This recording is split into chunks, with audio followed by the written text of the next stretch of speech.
നമസ്കാരം. SNDPയിലെ പദവികൾ വഹിക്കുന്നതിലെ അയോഗ്യത നീക്കിയ ഹൈക്കോടതി ഡിവിഷൻ ബെഞ്ചിന്റെ വിധി താൽക്കാലിക ആശ്വാസമാണെങ്കിലും നിലവിലെ കേസിൽ SNDP യോഗം ജനറൽ സെക്രട്ടറി വെള്ളാപ്പള്ളി നടേശൻ കുടുങ്ങും.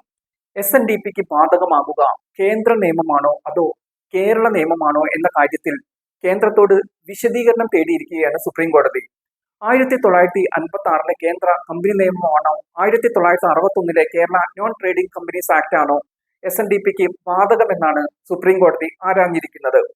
ഇത് നിയമം ബാധകമാണെങ്കിലും കമ്പനി ആക്ട് പ്രകാരം കണക്കുകൾ കൊടുക്കാത്തതിനാൽ വെള്ളാപ്പള്ളി കുടുങ്ങും. വർഷങ്ങളായി സർക്കാരിന് SNDP യോഗം കണക്ക് കൊടുത്തിട്ടില്ല. ഇതേ പ്രശ്നത്തിനാണ് ഹൈക്കോടതി വെള്ളാപ്പള്ളിയും മറ്റു ഡയറക്ടർമാരെയും അയോഗ്യരാക്കിയത്.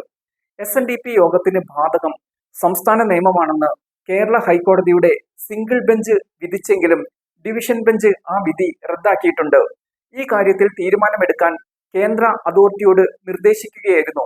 ഇതിനെ ചോദ്യം ചെയ്ത് നൽകിയ ഹർജിയിലാണ് സുപ്രീം കോടതിയുടെ നിർണായക ഇടപെടൽ വന്നിട്ടുള്ളത്. വെള്ളാപ്പള്ളി നടേശന് പുറമെ യോഗം president doctor MN Soman, vice president Thushar Vellappally, Devaswom secretary Arekkandi Santhosh എന്നിവരെയാണ് ഹൈക്കോടതി സിംഗിൾ ബെഞ്ച് വിധിയോടെ അയോഗ്യരായത്.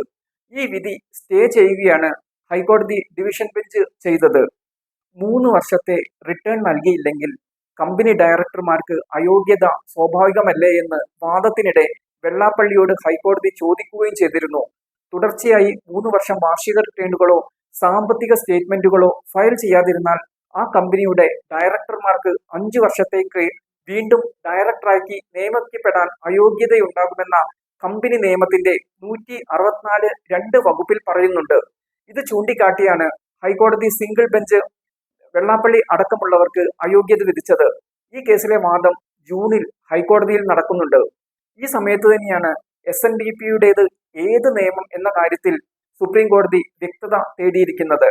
ട്രാവൻകൂർ റെഗുലേഷൻ പ്രകാരമാണ് യോഗം കമ്പനിയായി 1903 മെയ് 15 രജിസ്റ്റർ ചെയ്തത്. പിന്നീട് 1956 കമ്പനി ആക്ടിലേക്ക് രജിസ്ട്രേഷൻ മാറ്റി.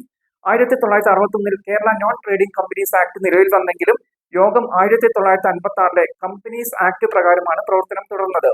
SNDP യോഗം ക്രമക്കേടുകൾ ചൂണ്ടിക്കാട്ടി വെള്ളാപ്പള്ളിയുടെ എതിർപക്ഷത്തുള്ളവർ കോടതിയെ സമീപിച്ചതോടെയാണ് വെള്ളാപ്പള്ളി പെട്ടത്.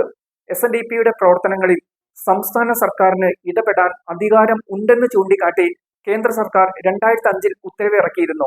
എന്നാൽ ഈ ഉത്തരവ് ഡൽഹി ഹൈക്കോടതി റദ്ദാക്കി. ഇതിൽ പക്ഷേ കേന്ദ്രം പിന്നെ മുന്നോട്ട് നടപടികളുമായി പോയില്ല.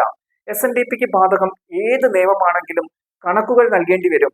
കേരള സർക്കാരിന് പിഴ നൽകിയാണ് ഈ കണക്കുകൾ അവതരിപ്പിക്കേണ്ട പ്രശ്നത്തിൽ നിന്ന് വെള്ളാപ്പള്ളി മുൻപ് തൽക്കാലം രക്ഷപ്പെട്ടത്.